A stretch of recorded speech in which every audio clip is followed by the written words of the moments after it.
In this video, we are going to show you how to add a camera recording effect in CapCut Mobile. Now to do this, I'm going to start from scratch.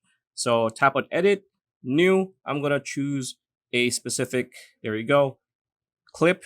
Now once we are here, you want to tap on Effects on the bottom menu like so. Tap on Video Effects. This slide will appear. Now you want to, on the search bar, type camcorder, right? So it's going to pop up. There you go.